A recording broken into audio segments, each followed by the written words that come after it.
Live from Jefferson City, it's the This Week in Missouri Politics Midweek Update with Scott Faughn.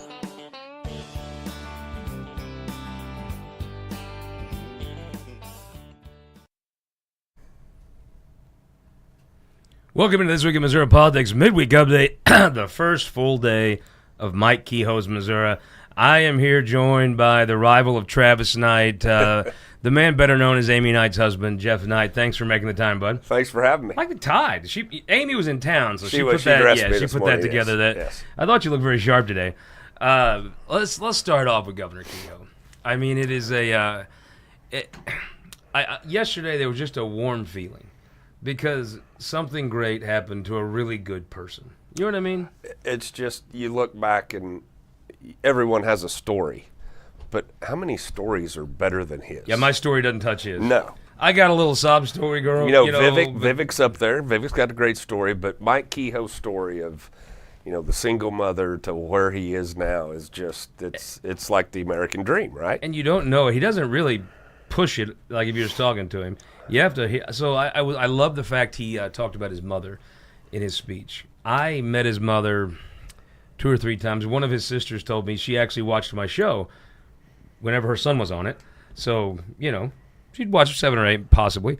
But I can't say that I knew the lady. But I did go to her funeral. It was one of those Catholic funerals where lots of people do a reading and tell a story. And this lady must have been amazing. From the stories, yeah, just for what raising that many kids as a single mother without. I mean, she worked for Judge Corrigan and took extra jobs and her attitude. The number of people that drove from St. Louis for her funeral was amazing because I think they had even 2 services. I don't want to act like I knew the lady because I did not know the lady, but I certainly met her, and it was one of the best funerals I've ever been to get a picture of somebody. The Catholics, they take their time at a funeral. Yeah. They don't get in a rush. But and normally I hate that if you want the truth. But this time you got to learn all these things about this woman, and it to me completed a little bit of the picture of who Mike Kehoe was. And kind of you had to learn that work ethic. And people that know Mike Kehoe, you got a little bit of a temper. If you push far enough, you'll find the temper. It's sort of, there's so many things I learned that's like, oh, I understand this now. I understand that now. And I don't think you can work as hard as he has worked his entire life, whether it be business chip on the shoulder, yeah, or politics, and not have a little bit of temper when things, you work that hard to see an outcome. Well, if that outcome's not there, you probably should have a little bit of temper about you, or you're probably not as very effective person. Does that make sense? There's got a little bit of a grit in your gut, a little bit of gravel in your gut in order to go from where he came from to where he is now. That said, I got a question for you. Mike Kehoe's probably the best prepared person to be governor in 100 years. I don't think there's much of an argument there. You can make an argument. Warren Hearns, who was a legislative leader, statewide office holder, who was a very successful governor and then a 2-term governor. I'm not sure you could find a person who ran an executive branch, was a leader in the legislature, statewide office holder. That I'm not sure you could find that. But do you think the best prepared person? Some of these jobs, being the best prepared isn't always the best thing. You don't always overthink it. Well, and I think life's about timing too, and as great a job as Governor Parson did, and I think he did do a great job going through what the adversity and stuff, how he got into office and then the pandemic. But I told someone the other day, and throughout the entire campaign, I said, we have to have a business person running this state because, Parson, whenever all that federal funny money started trickling down, you really never get in a bind when you have too much money. Well, that's going to be allocated out now, and you're going to have a thrifty business person to make sure we still balance our budget and run a successful state. I am a believer that springtime in Jeff City, the flowers are prettier, the air is crisper, the pizza at pizza is fresher when you have money. When you don't, if people thought a dysfunctional Senate made Jeff City miserable in April, be broke.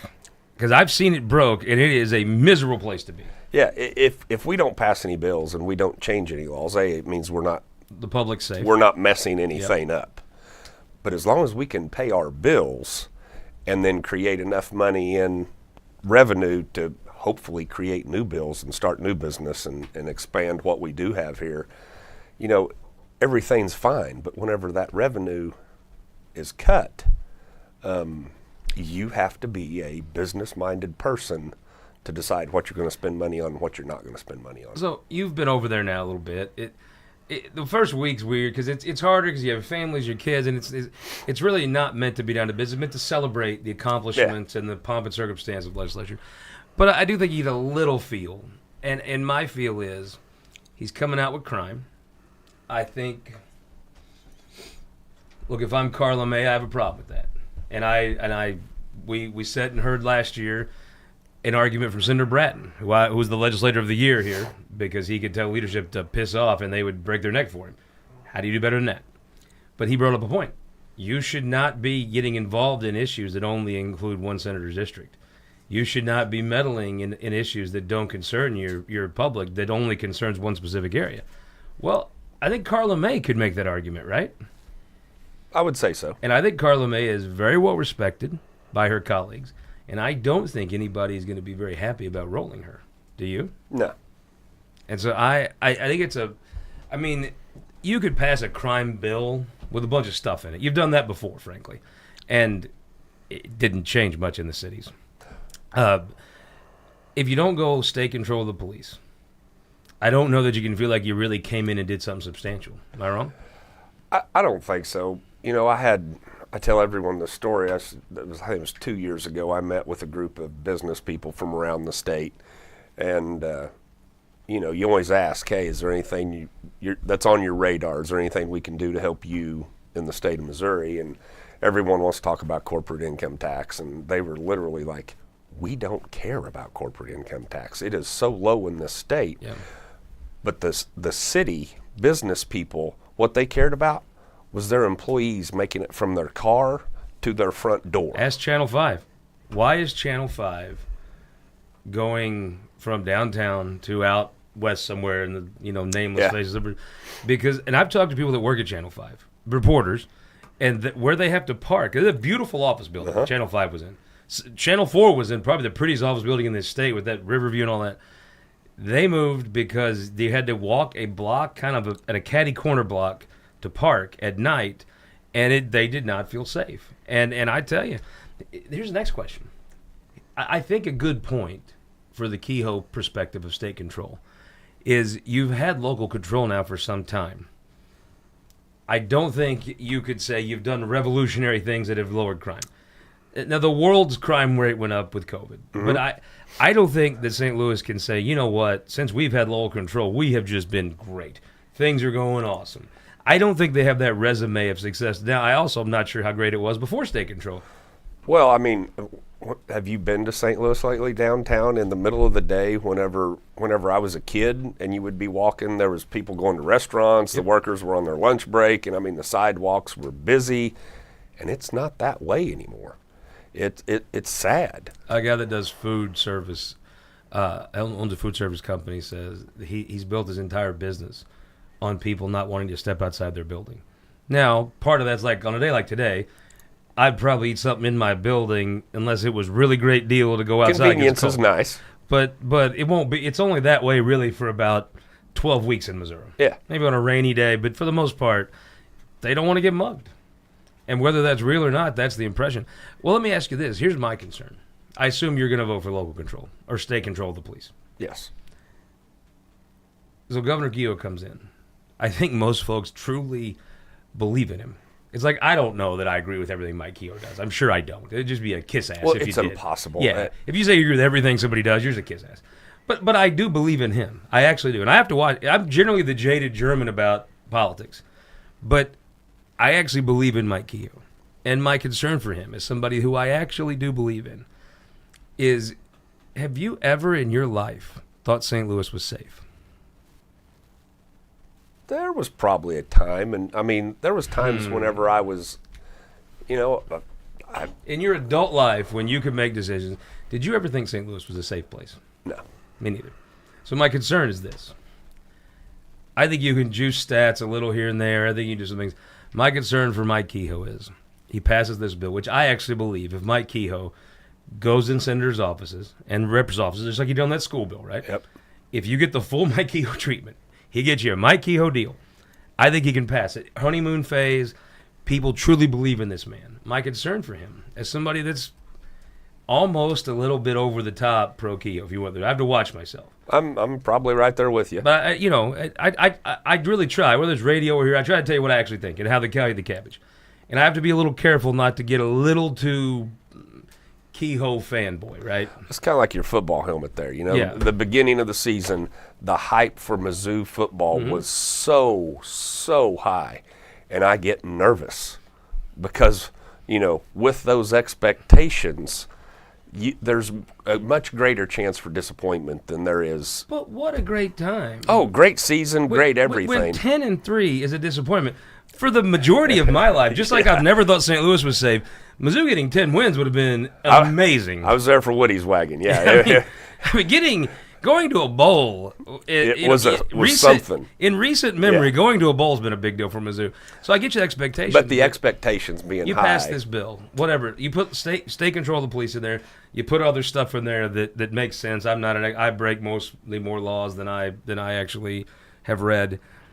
But I wonder if you really can. I asked him that. I said, all right, let's say you do all this stuff. Him and Bailey, we were on that bus together. I was like, you really think you can make St. Louis safe? And Bailey cut him off and said, yes. I got a lot of confidence in Andrew Bailey. A lot of confidence in Mike Kehoe. Let me ask you. You passed this bill. 3 years later, is it any different? I think it, hopefully, yes. It's expectations again. You want it to be, a little bit better doesn't make it safe. No. It's going to have to be a lot better. And really, if the state wanted to take control of the Lebanon Police Department, they got problems, right? You all are going to be pissed. Yes. And as I understand why St. Louisans would be pissed. But, truly, it was state intervention from Andrew Bailey that helped move Kim Gardner along. Mm-hmm. And I think that situation's better. I think it's objectively better now. My concern for Mike Kehoe is all the other things he wants to do. It's going to take an amazing communication effort after you pass this bill to show results. Now, if I do believe Mike Kehoe's point, he explained to me, he goes, what's the top revenue driver in our state? St. Louis. St. Louis going up 0.1% in GDP is probably better than Butler and Laclede counties times 10, yes, as far as the state goes. And frankly, if there's free cheese given out in Butler County or Laclede County, St. Louis is probably paying a little bit on that. Yeah. So, and the one thing I think if you talk to anybody that would make St. Louis actually stabilize the losses and maybe even grow would be lowering the crime rate and lowering the impression of the danger. I don't feel unsafe in Kansas City, do you? No, it is a totally different environment, but they still have their fair share amount of crime. Springfield, Missouri, going through the same thing. There's people. I think it's partly statistics. Crime is real there, unlike what Casey says. There is crime in St. Louis. I feel safer in Kansas City, and I don't know exactly why, but I think that feeling, why I feel that way and you feel that way, I don't think we're in the minority in that view. I think you have to address that issue as well. And I think, you're going to have to get stats out there. I think you're going to have to make people feel that. And probably, I don't feel safe when I see a cop unless it's like 3 a.m. and the glass breaks. But other people that aren't white trash, they like to see cops around. I think seeing cops. 100%. I just think seeing a cop makes you feel safer. Yeah, even cop cars. Now, not when you're driving. I've never met a cop driving that made me feel safer. I felt much more in danger. But if you just see a cop standing on the street, I think maybe that's it, right? I think that is. I always said, you could park an empty cop car with the sirens someplace, and it would deter a lot of folks. I think one component along with that, and everyone wants to talk about it, and I think Mike Kehoe's even mentioned it.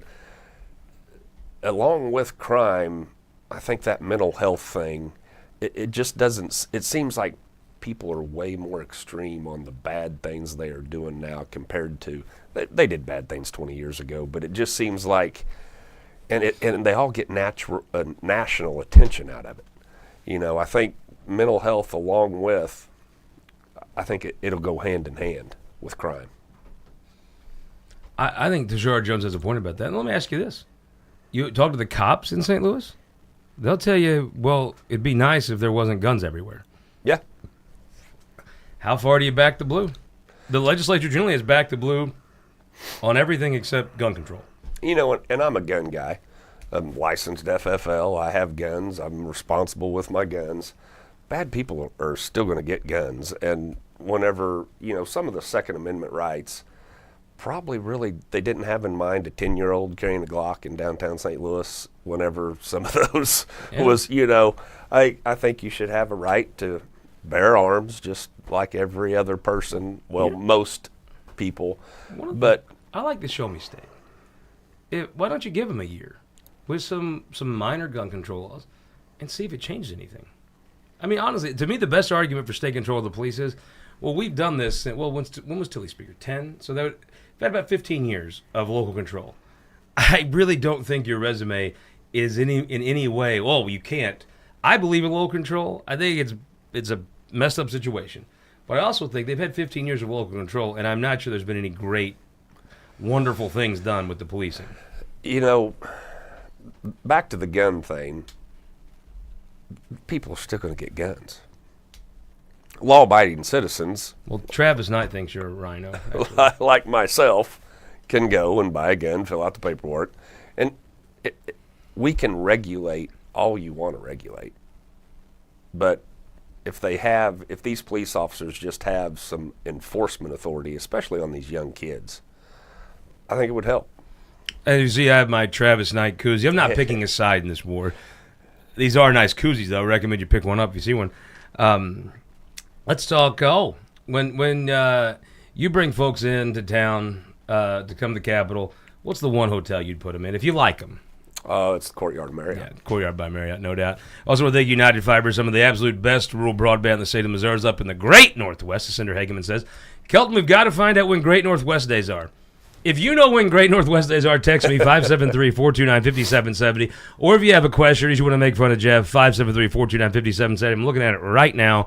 Let's talk. You did a House vote. Yeah. I thought it was a little bit much ado about nothing. Pretty much. I did see, though, there was several freshmen that voted with Representative Sparks. What do you think what do you think was the cause of what was 7 freshmen? I think there's a lot of central committees out there putting pressure, you know, and if you're a freshman coming in here and you've just won an election and people don't understand how, nerve-wracking it is to put your name out there and have a chance of losing. So you've just gotten here, and then you have your people back home and these little special groups telling you you're going to be primaried if you don't do this. And my message to those freshmen were like, if they're going to primary you over that, they're going to primary you anytime you take a vote that they don't like. So, and they're not even if you take a vote they like, they'll change their mind and then take it out on you. Now, the activism is a wonderful thing, and I think it's great. Like, I thought Justin Sparks running, good for him, man. There's 163 House members, and John Patterson, who's a good guy, but you had to run an extra 2 months. Sorry, man. You had to, you won your leadership race. You thought it was over. You ran HRCC to a great success by all accounts. You're the Coach Drinkwitz of running HRCC races. And then you have to run, but it's such a great honor to be speaker. I don't feel sorry for John Patterson that he had to do that. Oh, I think anytime you're the speaker, the target just grows, right? You're the leader. You're the leader. But so the target does get bigger. I thought Justice Sparks running, okay, it seemed poorly thought out and kind of sloppily done. But did he ever call you and ask for your vote? No. See, I think there's a lot of that. But whatever. You want to run a sloppy, kind of poorly thought. It's good for you. And you got elected. You got a pin. Not tooting my horn, but I think I'm the highest ranking member in the House now because of a special. Me and Peggy McGaw have more I thought you meant like at a beer drinking contest. Experience in the House and not to pull rank, but and no one. There's multiple upperclassmen. I love that Peggy McGaw. that never got talked to. Don't you love Peggy McGaw? Oh yeah. I mean, don't you wish you were the ranking member with somebody that wasn't as popular as her? Yes. Because, I mean, honestly, you could be the vice president of rankage if Peggy. But with almost anybody else, you'd be the president. Yeah. But Peggy. So where I called bullshit on it was, you want to run? It's a little weird, but cool, whatever. But you go out there and say everybody's corrupt for donating to the political campaign committee. I thought that was bullshit.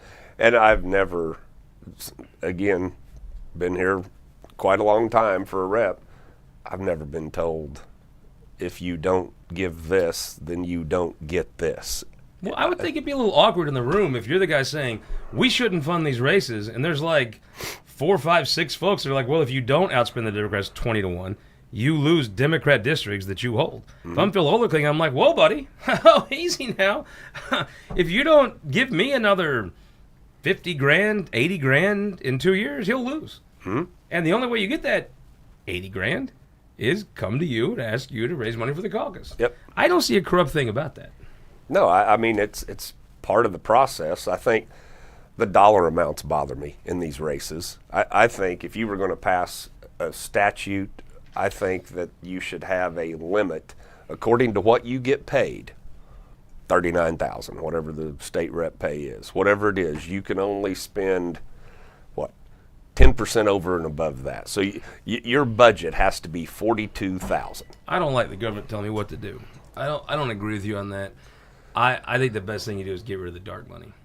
Make every dollar, you have to say where it came from. Well, whenever Cleaner Missouri went through, everyone thought that was a great thing. Was it? No. Our friend Rocky Miller, the one part of it I thought was total bullshit. I think you're a grown man. If you run for office and you know there's a 2-year ban, fine. But your staff, I thought it was incredibly punitive on the staff. And shame on everybody on cleaner, whatever, for picking on the staff. I thought that was bullshit. Now, you want to have a lobbying ban. I mean, yeah, I think there is people that are going to say, well, if you were good to, let's say, the hospital association when you were speaker, now you're getting paid by them. I don't think that's corrupt. I think that a regular person could. If in the business world, would you not want to hire people with the most experience I and wouldn't knowledge hire Uber drivers, honestly. But in the lot? whatever. I mean, if you're going to lobby over the legislative process, wouldn't you want someone who was knowledgeable about the legislative process? Apparently, they want someone that's that bankrupt and an Uber driver. It's. I'm sure he'll be It's getting one of the a lot of amendments. one of the only industries that really the people with the most experience were not allowed to get back into the field. So here's the thing. I heard there was a big on the floor. The nominating speeches were kind of about the rules. We want Justin Sparks because we want essentially the Paul LaVota when he was the Democrat minority leader. We want the Democrat Paul LaVota rules package. I heard them talk, but then I seen there was a lengthy meeting Thursday, and Representative Sparks, according to a couple folks, wasn't there. Now, if all this was about the rules, wouldn't you go to the meeting where they agree on the rules? You would think. That's a little weird, right? Then I see there was you guys voted on rules today. Mm-hmm. Is there any real differences from last year? The slots, how many bills can come out of a committee. They took the slot limit off of that, so more bills can travel. They took the limit off of how many you can file. There was 20, I think, limited. And, sometimes if you put a limit on it, people's thinking was, well, if you say you can only file 20 bills, people want to see if they can file 20. But if there's not a limit on it, they might just file 12. Yeah, but who gives a damn if they file 20? Just throw them away. Yeah, it's part of the process, right? They should go over and ask Caleb Brown now. He dealt with the million bills y'all passed. He would just throw them away when they got to the Senate. And then they had third read down to 5 minutes, which some people didn't like. I think you need to hash all that out during perfection. So 5 minutes. It's not like it's only 5 minutes on the bill. No. Perfection. Yeah. And also, I think you want good legislators. Get folks home on Thursday. Get folks back to their businesses and their families, and get them here maybe early for committee on Monday or something. But I think by Thursday, it's time to get everybody on the road. Yep. And I kind of liked Patterson moving session up a little bit on Thursdays to get folks out. because I do think you're doing this for virtually no money. Mm-hmm. I think, if you have your piece to say it Tuesday night on Perfection. Yeah. I think that. So really, very few rules changes. And the amendment to the amendment, I thought it was really kind of crazy to say that an amendment to the amendment should be germane, which means it fits, because who decides what fits? well, ultimately here lately, some of these have not been very germane, and the courts have been deciding what fits, and it's not been working out very well. I do think, though, the slot system, passing so many bills really empowers the Senate. When you have a House bill on every possible topic that they can just pick up and pass, to me, it's a little bit. I thought there was a good strategy behind not just flooding the Senate with bills. I don't know that it really changed anything. I don't know that it ultimately worked out, but I thought when Dean put in the slot, it hurt anything for sure. He was wanting to try to create a little bit more power on the House side and have a little bit more leverage. People didn't like it. It was change, And they kind of did take y'all's budget. I mean, and now you're going to have to go fund the government for 3 more months here in a supplemental. It's so funny. I watch people, we cut the budget, and I'm like, until February. Yeah. And then when you combine the supplemental and your conservative budget, well, let's just see what the numbers say. And if I had to guess, you'll be spending more than you ever spent. Now, a lot of that's ARPA money, and but still, I'm with you. I thought the slot had a good idea behind it, but I don't ultimately think it really worked out to that. I think effect. the key to that you would have to have several days of training with these chairs of these committees to help them construct better bills out of a committee instead of worried about which bill is this or which bill is this. I only get 2 spots. So you're still going to have rules? You get rules committees? There'll still be rules committees. Well, that's kind of where you improve these things a little bit, right? You kind of determine whether or not they deserve a spot on the floor. Yeah. There's a lot of ways to go about it. I do think you would empower the House more in their negotiations with the Senate, which is really where most of this comes down to. Yeah.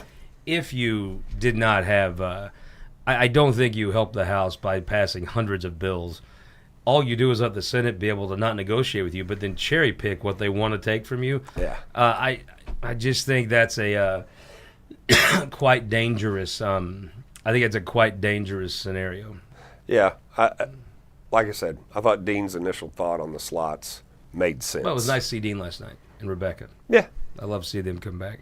Really nice event. I thought it was very well done. I thought maybe one of the most crowded balls that, and again, I think it goes back to how hard Mike Kehoe campaigned, and it doesn't matter where you go with him in the state. He knows so many people. And knows them by name and their kids' names, and I'm with you. There could Missouri, can I just, a little PSA, there could have been more Missouri beer at the event. I will say that.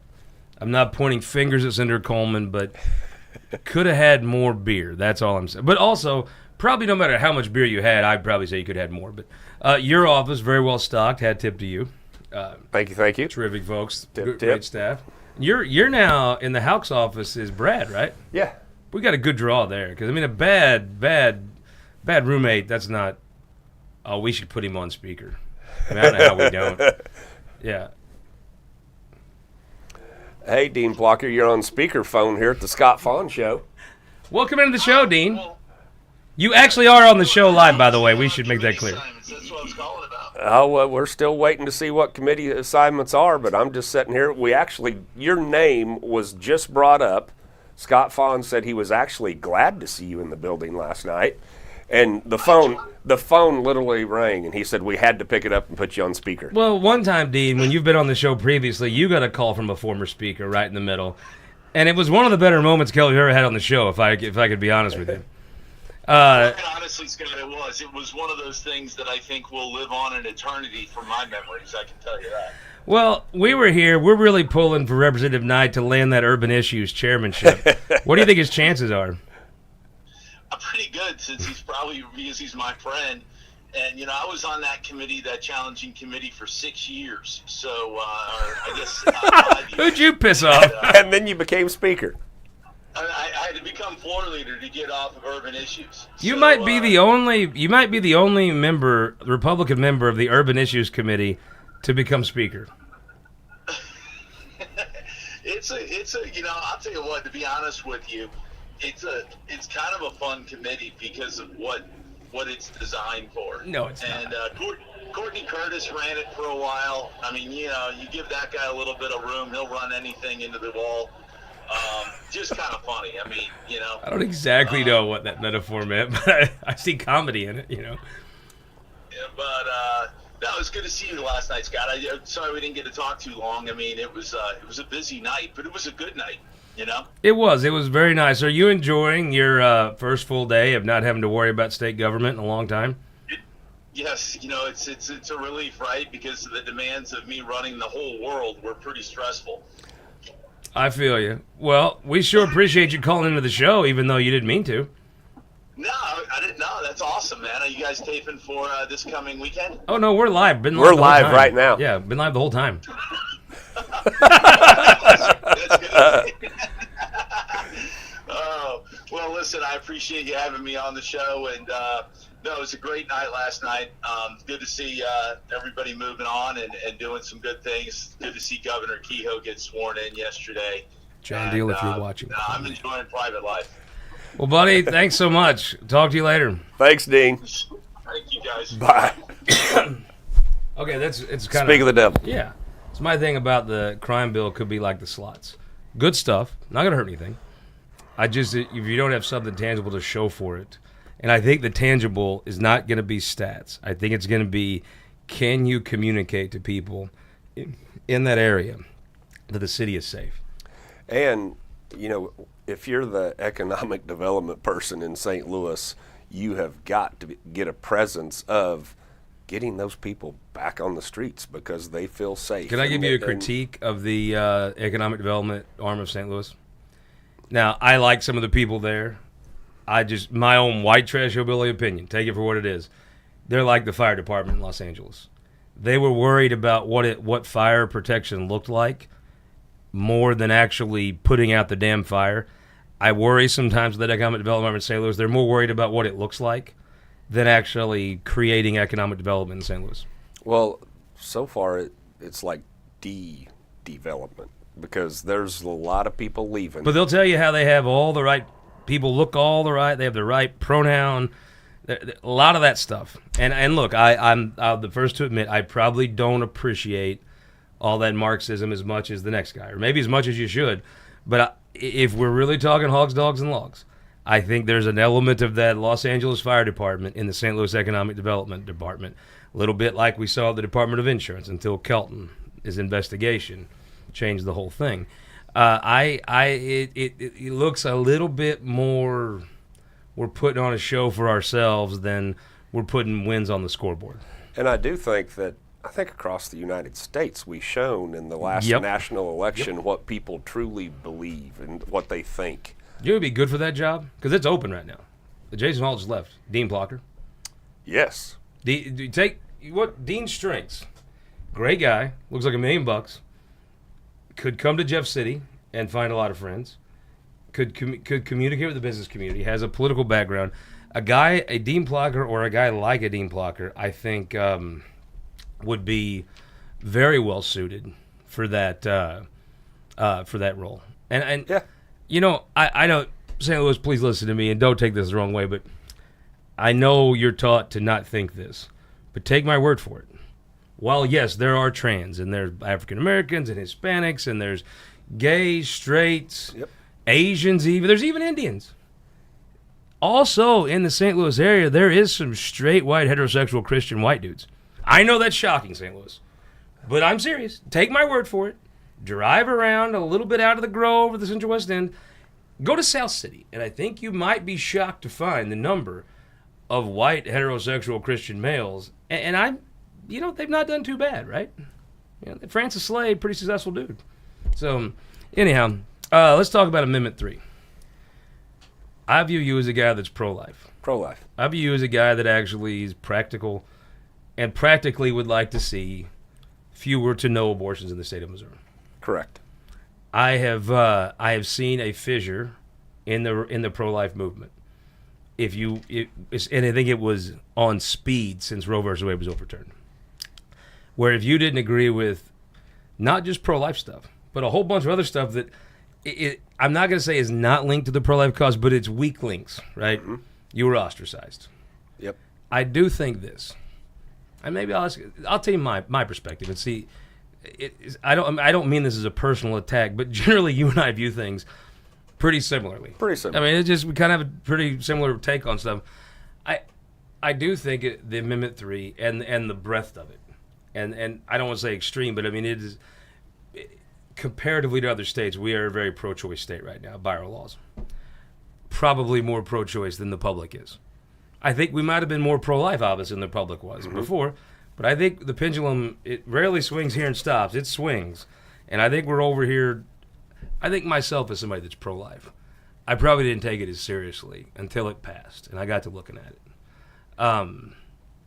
I do think I saw the church community really come together and fight the Amendment 3. I think if you put that back on the ballot in August, I think you could make that 3% up if you run a good campaign. And Missouri Right to Life takes the rightful leadership role and does things to bring folks like you to the table, like Mike Searpoy, like Mike Bernskatter. I feel like if everybody was rowing in the same direction, I'm not pessimistic. I think you could overturn Amendment 3. Yeah, I think with a reasonable plan. With a reasonable plan, I think there was so many words in the wording of that. Whenever you talk about the viability and the reproductive freedoms, and well, let me just stop you right there. This is why liberals succeed with low margins and low votes and seats. You look at the ballot language on Amendment 3. I mean, it was written by an absolute left-winger. I can always tell where you are in abortion. If you call it abortion, you're probably pro-life. If you call it reproductive health care freedom, you're probably pro-choice. So you had the most pro-choice judge anywhere near write that legislation. I asked Cindy O'Loughlin because she's come out and said she wants to change the court plan, which, people debate the court plan back and forth. 2 judges in Cole County, one appointed by Mike Parson, struck Amendment 3 off the ballot. One former Democrat, switched parties to run for judge, has consistently ruled left-wing rulings. He wrote the reproductive health care language and all the flowery stuff. Essentially, he just took the pro-abortion notes, copied them on his order. I asked Cindy O'Loughlin, she said there's failures everywhere. And after the show, she said we have to fix some of those failures. Are you open to sitting down with Missouri Right to Life and coming up with some wins you can produce this year on abortion? What's it if you pass the statutes and you send them to some left-wing judge? He's going to kick them out. Yeah, I think there is some things that you can fix, and it was in there that, viability, the legislature can take things into consideration after that, so you have to determine what that is. But we didn't do a very good job combating what we knew was coming, right? Everyone knew it was coming, and I think, lo and behold, if you go across the state, there are tons of pro-life people that are 100% pro-life, right? They struggle with like rape and incest. They struggle with some of those little pieces of it. And none of that was ever considered. We also didn't have a united front. No. You were not, if I had to guess. Because right now we're kind of in a place in the legislature where, are you pro-life? Yes. Well, you're not pro-life enough. And are you pro-gun? Yes. Did Missouri Right to Life you're not pro-gun enough. You're a pretty well-known dude. I've been to T's Redneck Steakhouse with you. Yeah. You're a pretty well-known dude in Lebanon. Yeah. Did Missouri Right to Life reach out to you? No. Did you reach out to them in the campaign? We did for signs, yeah. We got signs for our central committee. So there was some coordination there. Mm-hmm. I just personally think that if you go into an election, you won't be on the ballot for state rep. You may be a little busy summer after next, but let's say you're not. I bet you could get Jeff and Amy Knight to dedicate some time to overturning Amendment 3. Yes. If you had and I think it's not just you. There's a lot of folks like you that maybe aren't in the if Missouri Right to Life called you today and said we're going to put together a campaign, we want your thoughts, we want you to be on board, would you take that call? Oh, absolutely, I'd take the call. I think there's a lot of people that are just like you. They feel a little ostracized. They don't have the best taste in their mouth right now, but they're open to a phone call because they are pro-life. Now it's not some little thing in an FRA or a 7-1 congressional. It's a real thing. Which has created some of the tensions between the right to life and legislators like myself. Some of those things kind of outside of their wheelhouse. I just that's think created some of those tensions. People want to now come together and unite about their shared belief that abortion is wrong, and come up with some common sense thing that you could pass and go do it. Now here's the most common sense thing to me, and I've said this. I've told it to Dean Plocker. I said if we are so pro-life in this state, how come adoption is so difficult in this state? I get people that reach out to me all the time that talk about how it's easier to go to Asia and adopt a child than it is to adopt one in Missouri. You talk to Mike Deering, got a job, got kids, 2 boys, and they're a handful. Well, hopefully his wife did the interview. I might have found the problem. They want a little girl, and all of a sudden he realizes how many hoops he has to jump through. And I think, and again, a common sense statement, whenever you say, I want to be a parent, right there gives you a better qualification than some parents that are out there right now. I'm with you. So I think you got to go hand in hand. I think it's got to be packages, just like a crime bill. I think there's got to be packages we have to do to become pro-life, take care of some adoption things in the state, and take care of these kids. What do you think about, the way the law is written now in Cole County? You could pass all that stuff, and you're going to send it to the most left-wing judge west of St. Louis or east of Kansas City. Maybe you adjust that statute. Yeah. You know what the pro-choice folks do? They do it in a second. But they're aggressive. Yes. We are very passive and set back. I've heard some people start to talk, Senator Laughlin even, about adjusting that statute in Cole County and maybe restructuring that judiciary a little bit. Because I could tell you, if this was St. Louis and this was the pro-choice crowd, done. Wouldn't even be a discussion. This is what's happening, dude. Get on board or get out. And with majorities in both chambers and a great governor, and it just. I think you've reached the curse point of the supermajority. You've had it for so long. You've done so many things, but let's be honest. No one's ever going to be totally satisfied. It's never. And I think you've reached. You got to produce some results. The results are harder to produce because you produce most of them. Mm-hmm. And I think part of it is, here's the last question I have. Missouri Republicans have been in charge for a long time. The state doesn't grow. At some point, I think we have to sit around and say, okay, what's up here? The traditional ways we've been doing this, continuing to cut income taxes by 0.1%. I'm sorry, I don't see the growth from that. Now, maybe if you get it to 0, I guess. But to me, if you took it from 6 to 4, maybe you don't see all the results you get cut from 6 to 0, but you see a little bit. Well, we've seen none. Take a look at our budget since from my first year till now. I mean, doubled. Now, of course, some of that trickle down money. You have inflation. Things cost more. I get all of that. But that budget has gotten so big. And, this is where I guess I sound like a Republican isn't government gotten bigger? I mean, as our budget grows, our government probably grows. Great question, Naz. I think there's some points to that. And I think there's some efficiency issues in departments across our state. Across the United States. Mm-hmm. I mean, will Vivek actually get a downsizing of our United States federal government? Will they be able to streamline government? No. I have no faith in that whatsoever. Because I just think there's so much money involved. I also don't trust super skinny people. You know what I mean? Vivek's a little skinny. It sounds great, right? Downsizing, streamlining government, taking these departments. But I mean, so I got this. This is something Lemke printed up. He gave to me. We'll cover that part up. But it's I did that from Kehoe. If you're Mike Kehoe, don't you want to be able to say I did that and see Missouri actually grow again? Yeah. I mean, to me, that's like the, how you get there and all these purity tests. Fine, right? Whatever. But I think we run the problem of people being like, okay, you've been in charge of this for a long time now. All the stuff you said you were going to do, you've done a lot of it.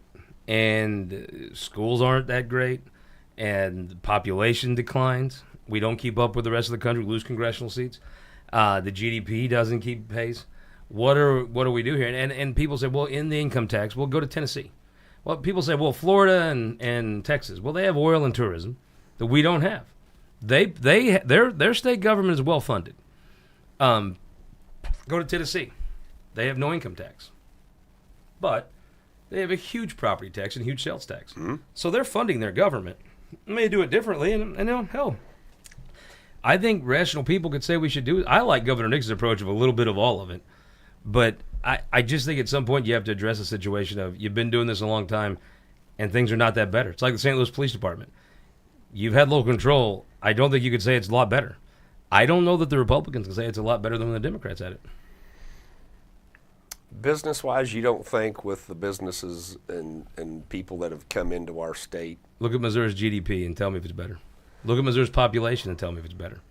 I don't know that it's not. I think you have to have you're going to have a tipping point, and I think it's going to come during Mike Keogh's governorship of saying, okay, what has worked and what hasn't? Because I'm not sure, if you look at Missouri's successes, I'm not sure that we're economically keeping pace. And at some point, that trend line's got to turn around, right? And maybe fixing crime in St. Louis, probably, if you're talking about turning that around, I guess to come full circle, probably the best thing you could do is lower the crime rate in the city of St. Louis. Yes. Come back around.